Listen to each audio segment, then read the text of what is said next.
आज के डेट में अगर कोई सबसे ज़्यादा कंफ्यूज करने वाला एसेसरी होगा कंप्यूटर का तो वो ही graphics card. Now graphics card जो होता है वो अक्सर हमें मिसकंसेप्शन होता है कि लेटेस्ट जनरेशन के साथ हमको बढ़िया परफॉर्मेंस हमारे सारे काम पे मिलेगा, लेकिन ऐसा नहीं है यार।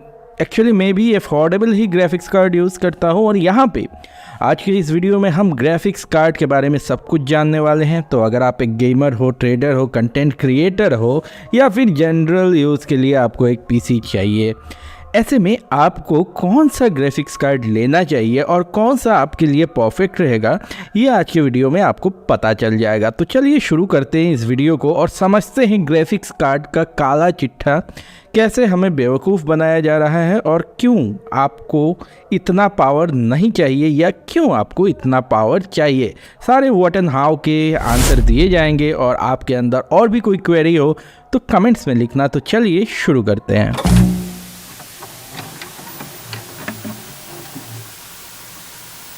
दोस्तों, तो ऐसे वीडियोस बनाने में काफ़ी एफर्ट लगते हैं और आप देख ही रहे होगे इतना नॉइज़ फिर भी शूट कर रहा हूँ आपके लिए।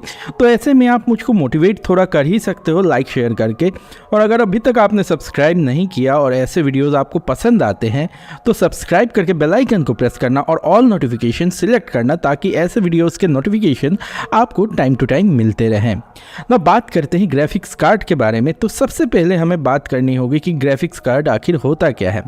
दोस्तों, अगर हम बात करते हैं ग्राफिक्स कार्ड क्या होता है तो आप समझ ही गए होंगे कि ग्राफिक्स को प्रोसेस करने के लिए वो कुछ होगा, लेकिन आखिर इसका काम क्या है। तो दोस्तों, सिर्फ ग्राफिक्स नहीं, यहाँ पे अगर आप कहते हो ग्राफिक्स कार्ड आजकल मल्टीपर्पस हो गए हैं और बहुत जगहों पे यूज़ किए जाते हैं। कुछ हद तक ये प्रोसेसिंग भी कर सकते हैं, सिंपलर फॉर्म ऑफ इनमें कोर्स होते हैं। यहाँ पे आपको हज़ारों कोर्स पैरेलल में मिल जाते हैं, क्योंकि एक एक पिक्सल अगर एक इमेज का प्रोसेस करना है तो यार अगर नॉर्मल 8-12 कोर्स से करने जाएंगे ना तो काफ़ी टाइम लग जाएगा।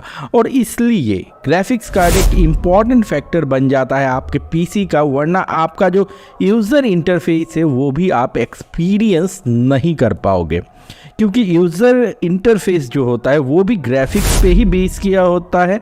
और ये तो चलो मैं मिनिमल बोल देता हूँ, आप वीडियो भी प्ले नहीं कर पाओगे अपने पीसी में, बहुत ज़्यादा लैग होगा, क्योंकि processor is not a parallel thing, parallel processing thing. जो आपका सीपीयू होता है वो पैरेलल प्रोसेसिंग इतना फास्ट नहीं कर सकता। इसलिए हमको ज़्यादा कोर्स चाहिए ताकि एक सेगमेंट में डेटा जाता रहे हर एक कोर में और जाके प्रोसेस होकर साइमल्टेनियसली निकलता रहे ना। ऐसे में आप तो समझ ही गए होंगे कि ग्राफिक्स कार्ड का इम्पोर्टेंस क्या है। इसीलिए ये गेमर्स के लिए एक बहुत ही इम्पॉर्टेंट फैक्टर बन जाता है और ट्रेडिंग में भी ये एक इम्पॉर्टेंट फैक्टर बन जाता है, क्योंकि यहाँ पे चार्ट्स जो होते हैं ट्रेडिंग के उनको प्रोसेस करना होता है। और यहाँ पे ट्रेडिंग ही नहीं, सिर्फ यहाँ पे अगर आप फ़ोटो एडिटिंग करते हो या फिर अगर आप ग्राफिक्स से रिलेटेड कोई भी काम करते हो तो आपको एक ग्राफिक्स कार्ड तगड़ा वाला चाहिए ही। लेकिन कितना तगड़ा? ले लाख रुपए फूक के एक ग्राफिक्स कार्ड, ये तो कोई बात नहीं हुई ना, तगड़ा बोल दिया आपने। चलो फिर यहाँ पे डिकोड करते हैं इस चीज़ को कि कितना तगड़ा आपको चाहिए। तो यहाँ पे बात करेंगे सबसे पहले अलग अलग टाइप्स के ग्राफिक्स कार्ड्स के बारे में। पहले इंटीग्रेटेड होते हैं, साथ ही होते हैं डिस्क्रीट और dedicated. Now discrete and dedicated को एक साथ ही पकड़ते हैं और इंटीग्रेटेड को अलग से एक्सप्लेन करते हैं। तो आपने भी काफ़ी टाइम मार्केट में सुना होगा कि integrated GPU with integrated radon GPU, integrated Iris XD. मतलब क्या है यार? मतलब क्या है मैं आपको एक्सप्लेन करता हूँ बहुत ही इजी तरीके से कि जितना आपको ग्राफिक्स में परफॉर्मेंस चाहिए day to day life usage के लिए या उससे थोड़ा ज़्यादा परफॉर्मेंस निकालने के लिए, उतना एक सीपीयू में ही होता है। अलग से एक सेगमेंट होता है ग्राफिक्स का जो ग्राफिक्स प्रोसेसिंग करता है, क्योंकि आज के डेट में यूज़र इंटरफेस के बिना पीसी नहीं हो सकता और हर एक यूज़र ग्राफिक्स कार्ड नहीं खरीदेगा। तो सीपीयू में ही एक सेगमेंट होता है, जैसे एएमडी का रेडोन हो गया, इंटेल का आज के डेट पे आईरिस एक्सजी हो गया। तो ये सारे आपको सीपीयू में ही देखने को मिलते हैं, जिनको हम कहते हैं इंटीग्रेटेड ग्राफिक्स। नाउ आपका डाउट क्लियर हो गया होगा कि इंटीग्रेटेड ग्राफिक्स क्या है। ये आपके सीपीयू में ही एक सेगमेंट आता है छोटा सा, जो जीपीयू का काम करता है, ताकि आपका बेसिकली ग्राफिक्स प्रोसेस हो सके। लेकिन इतने से तो हमारा काम नहीं चलेगा, क्योंकि हमको भैया बड़े बड़े काम करने हैं, हमको अब आसमान की ऊंचाइयां छूनी है, ग्राफिक्स प्रोसेसिंग करनी है या फिर गेमिंग करने हैं हाई रेजोल्यूशन पे, और फ्रेम भी हाई चाहिए, फ्रेम रेट्स, और साथ ही रिफ्रेश रेट भी ज़्यादा चाहिए, साथ ही मल्टी मॉनिटर भी कनेक्ट करना है। वेल, ये सारी चीज़ें जब आपके अंदर आ जाती है ना, ऐसे लालच, हाँ गेमिंग करने का एंड ऑल दिस थिंग्स, लालच नहीं कहूँगा लेकिन क्रेज़ आ जाता है कि आपको गेमिंग करना and all this things. Gamers यार, आप इस चीज़ से ऑफेंड मत होना, जस्ट मजाक कर रहा हूँ। तो अगर आपको गेमिंग करना है, कंटेंट क्रिएशन करना है, ट्रेडिंग करना है या फिर जनरल पर्पस यूज़ करना है, तो जनरल पर्पस के लिए तो चलो बात करते हैं, लेकिन तब आपको डेडिकेटेड ग्राफिक्स कार्ड चाहिए या फिर डिस्क्रीट ग्राफिक्स कार्ड चाहिए। बेसिकली डेडिकेटेड या डिस्क्रीट का मतलब हो गया एक एडिशनल एक्सटर्नल ग्राफिक्स कार्ड, मतलब अलग से सीपीयू के अलावा ग्राफिक्स को प्रोसेस करने के लिए एक अलग ही एक सीपीयू लगा हुआ हो आपके पीसी में, जिसको आप जीपीयू कहते हैं, ग्राफिक्स प्रोसेसिंग यूनिट। तो अगर एक जीपीयू को हम मेज़र करते हैं उसके स्पीड के हिसाब से, तो यहाँ पे हमें देखने को मिलते हैं क्यूडा कोर्स। ना क्यूडा कोर्स क्या है? बेसिकली छोटे छोटे कोर्स हैं जो जीपीयू में बने हुए होते हैं, जैसे कि मैंने कहा पैरेलल प्रोसेसिंग के लिए। ना यहाँ पे अगर हम बात करते हैं 1660 Ti की, जो आज के डेट पे काफ़ी पुराना भी हो चुका है, लेकिन देखने को मिल जाता है हर मिड सेगमेंट या फिर एंट्री लेवल गेमिंग लैपटॉप में 1650 आपको या फिर 1660 देखने को मिल जाता है, या फिर 1660 सुपर। ये सारी चीज़ें अगर आप गेमिंग पीसी में देखते हो जो मिड सेगमेंट होती हैं या एंट्री लेवल होती हैं, तो इनमें आपको 1536 क्यूडा कोर्स मिलते हैं, जो यकीनन आपके नॉर्मल सीपीयू से बेटर परफॉर्मेंस आपको प्रोवाइड कर देते हैं। लेकिन यहाँ पे और भी फैक्टर्स हैं जिनको आपको ध्यान में रखनी होंगी, उनकी बात हम एंड में करेंगे, एंड ऑफ द वीडियोस। लेकिन यहाँ पे अगर 1536 क्यूडा कोर आपको मिल रहे हैं 1660 Ti में, और यहाँ पे अगर हम कहते हैं GTX 1650 की बात, तो यहाँ पे आपको मिलते हैं 896 क्यूडा कोर्स, मतलब ऑलमोस्ट हाफ ही आपको देखने को मिलते हैं। तो इससे आपका परफॉर्मेंस डिग्रेड होता है, लेकिन आपके नॉर्मल सीपीयू से बेटर ही परफॉर्मेंस आपको देखने को मिलता है। तो definitely this is one of the factor. मैं लोएस्ट साइड की बात कर रहा हूँ। Now let us move to the higher side of the GPU. So अगर हम बात करते हैं हायर साइड ऑफ जीपीयू की, जैसे एनवीडिया का 4090 RTX 4090, जो कि आज के डेट पे one of the finest GPU है मार्केट में, इसमें आपको देखने को मिल जाता है 16,384 क्यूडा कोर्स। नाउ देखो यहाँ पे ऑलमोस्ट 10 टाइम्स ज़्यादा क्यूडा कोर्स आपको देखने को मिल रहे हैं लोअर साइड से हायर साइड में। नाउ इसका मतलब क्या है कि आपका definitely GPU processing power improve हो जाता है, बहुत बढ़िया परफॉर्मेंस आपको जीपीयू में मिलेगा। लेकिन इसको फीड इन करने के लिए आपको ज़्यादा पावर भी चाहिए, साथ ही आपको रैम भी ज़्यादा चाहिए, और यार ऑब्वियसली सीपीयू भी बहुत तगड़ा ही चाहिए। मतलब ऑल इन ऑल आपका ऑलराउंडर पीसी होना चाहिए, लिक्विड कूलिंग की भी आपको ज़रूरत पड़ेगी।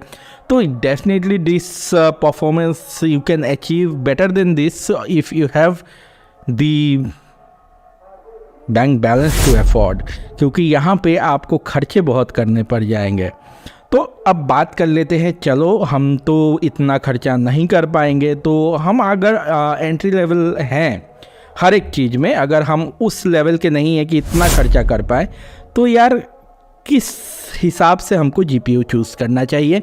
तो इसके लिए मैं अलग अलग सेगमेंट में बात करूँगा, ट्रेडर, फिर गेमर, फिर कंटेंट क्रिएटर, और उसके बाद हम जनरल पर्पस यूसेज के लिए बात करेंगे। तो यहाँ पे अगर हम बात करते हैं ट्रेडर्स के बारे में, तो जैसा कि मैंने कहा चार्ट प्रोसेसिंग की ज़रूरत पड़ती है ट्रेडर्स को, तो यहाँ पे आपको भी जीपीयू की अच्छी ज़रूरत पड़ती है। लेकिन इसका मतलब ये नहीं है कि आप मार्केट में देखो कि सबसे बड़ा जीपीयू या सबसे महंगा जीपीयू कौन सा है और जाके पिक कर लो, ऐसा नहीं होना चाहिए यार दोस्त। एक जीपीयू में देखने लायक बहुत सारी चीज़ें होती है, सिर्फ कोर्स ही मैटर नहीं करते, साथ ही साथ बहुत सी चीज़ें मैटर करती है, जो कि हम बाद में इस चीज़ को एक्सप्लेन करते हैं। तो अगर हम ट्रेडर्स के बारे में बात करते हैं, तो उनके लिए ना 20 सीरीज़ के जीपीयूज़ आज के डेट में परफेक्ट रहेंगे। डेट देख लेना वीडियो की, 2 साल बाद देख के वीडियो गाली मत देना, क्योंकि आज के डेट में मैं बना रहा हूँ, इस साल तक ये वैलिड है।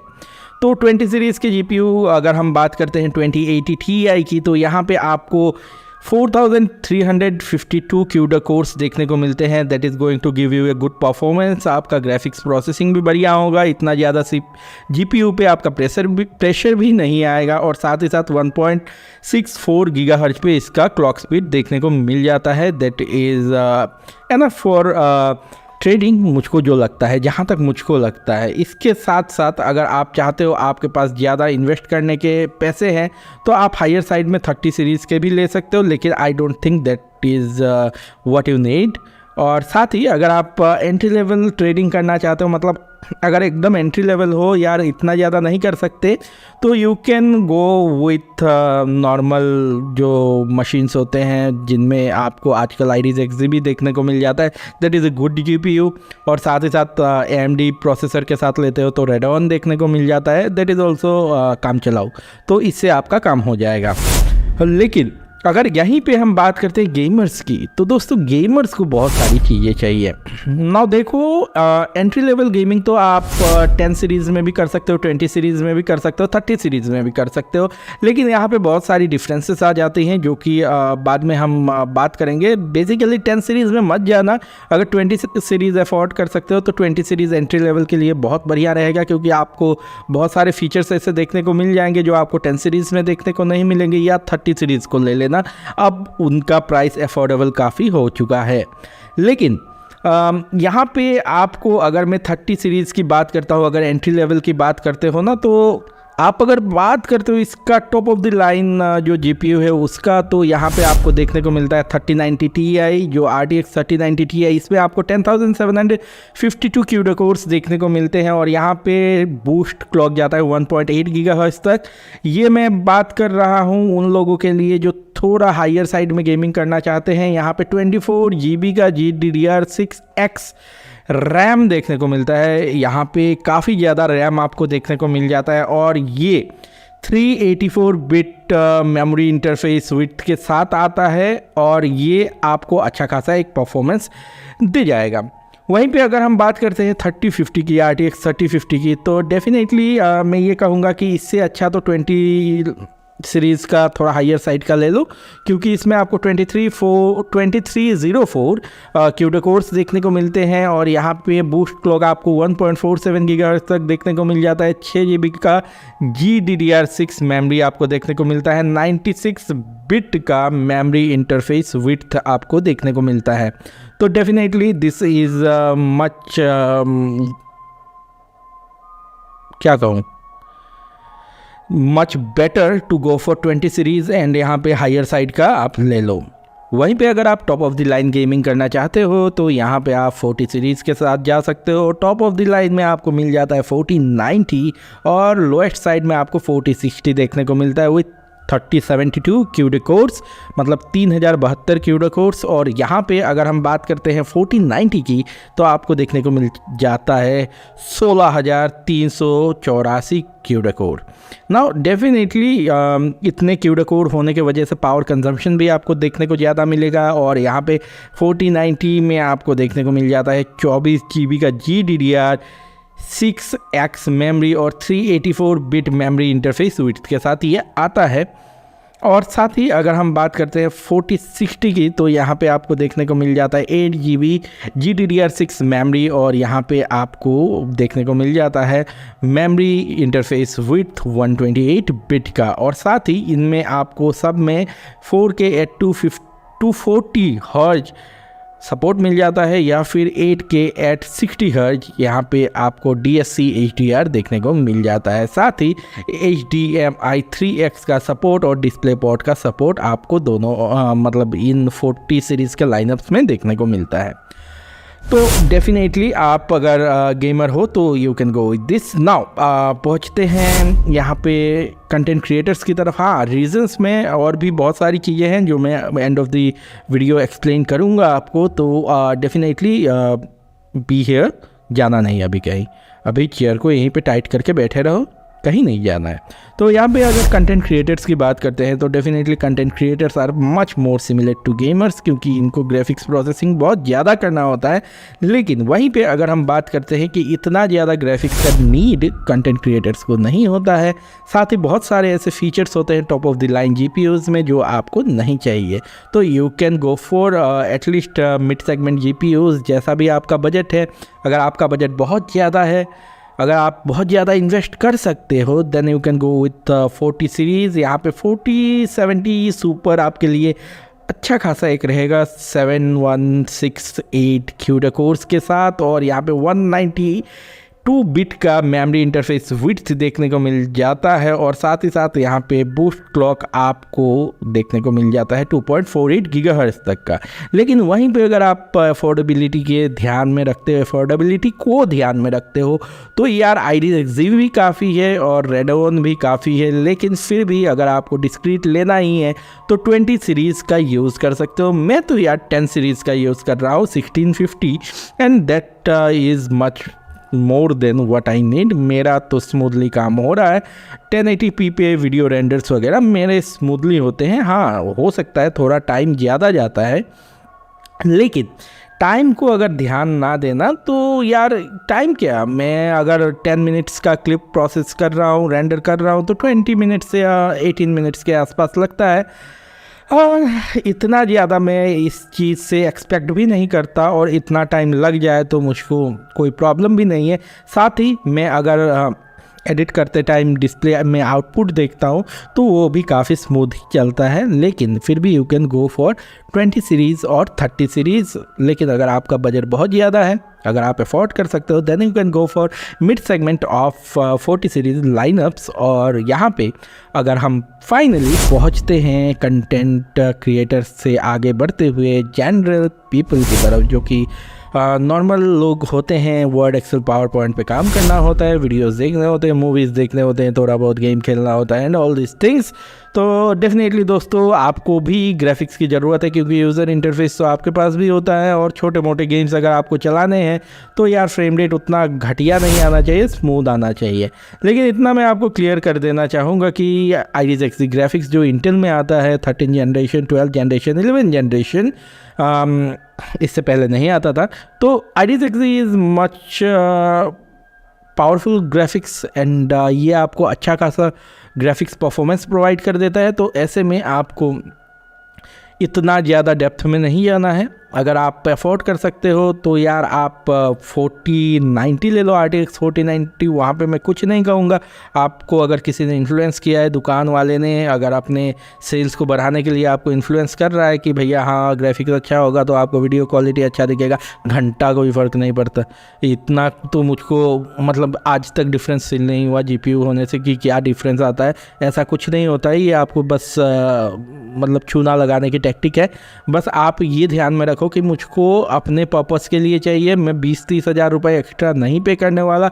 Iris Xe बहुत ही तगड़ा ग्राफिक्स है। हाँ, Radeon के साथ आपको नॉर्मल वीडियो प्लेबैक्स वगैरह मिल जाएंगे, गेमिंग में आपको उतना अच्छा एक्सपीरियंस नहीं मिलेगा, लेकिन Iris Xe can provide you a better gaming experience than Radeon। तो अगर आपको 5,000 ज़्यादा दे के इंटेल का एक अच्छा GPU लेना होता है तो वो ले लो, जहाँ की अगर आप AMD के साथ तगड़े GPU के साथ एक मशीन लेते हो और आपको 70,000 80,000 देना पड़ रहा है या फिर 60,000 देना पड़ रहा है, तो इससे अच्छा 40,000 दे के i5 वाला Iris Xe के साथ एक नॉर्मल मशीन या लैपटॉप ले लो। आपको कोई यकीन मानो कोई फ़र्क पता नहीं चलेगा अगर आप जनरल यूज़ करने वाले हैं। ना इसके अलावा भी बहुत सारे फैक्टर्स होते हैं यहाँ पे देखने वाले जो आपको ध्यान में रखने चाहिए, और इनके बारे में अगर आपको जानना है कि क्या है ये, तो यहाँ पे मैं बाद में वीडियो बना दूँगा, आप अपने कमेंट्स लिख देना।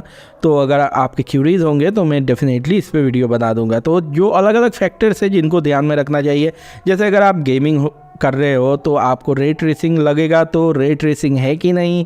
तो यहाँ पे रे ट्रेसिंग के बेसिकली 3 जनरेशन हैं एनवीडिया के अभी 123, 2030, 40 सीरीज़ में। इसके अलावा tensor course AI based course जो होते हैं वो भी Gen 2, 3, 4 है 20, 30 एंड 40 सीरीज़ में। तो आपको जैसा भी रिक्वायरमेंट हो देख लेना। इसके अलावा बाकी के जो चीज़ें हैं, जैसे आपको DLSS एनवीडिया का 3.5 मिल जाता है 40 सीरीज़ में, 2 देखने को मिलता है 30 सीरीज़ में, और DLSS 2 देखने को मिलता है आपको 20 सीरीज़ में भी। तो यहाँ पे आपको कोई डिफरेंस 20 एंड 30 में देखने को नहीं मिलता। और इसके अलावा बाकी जो फीचर्स है वो सारे आपको 10 सीरीज़ से हर लाइनअप में देखने को मिल जाते हैं, सिवाय एनवीडिया ब्रॉडकास्ट जो आपको देखने को मिलता है 20 सीरीज़, 30 सीरीज़ एंड 40 सीरीज़ में।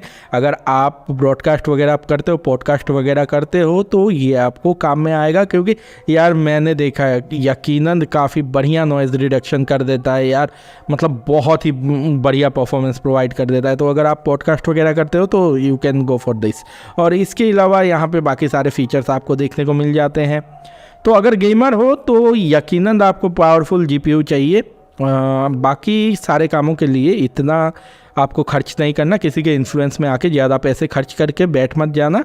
उससे अच्छा वो पैसे जो बचे हैं उसको कहीं पे इन्वेस्ट करो, उससे 2 पैसे कमाओ, या फिर उसको कुछ भी करो यार, कुछ भी करो यार, जाओ फूको, या फिर जो भी करना है करो यार, मुझको क्या है, मेरा क्या है। तो चलो, आशा करता हूँ आपको ये वीडियो पसंद आया होगा, आपके काफ़ी डाउट्स क्लियर हुए होंगे। अगर हुए हैं तो लाइक शेयर करो, क्योंकि मुझको इससे मोटिवेशन मिलता है। सब्सक्राइब करके बेल आइकन को प्रेस करो और नोटिफिकेशन सिलेक्ट करो, इससे आपको अच्छे अच्छे कंटेंट्स मिलेंगे। तो इसी के साथ वीडियो को ख़त्म करता हूँ, मिलता हूँ आपसे अगले वीडियो में। Take care of yourself, stay healthy, stay blessed. थक गया यार, have a great day head, bye bye and see या।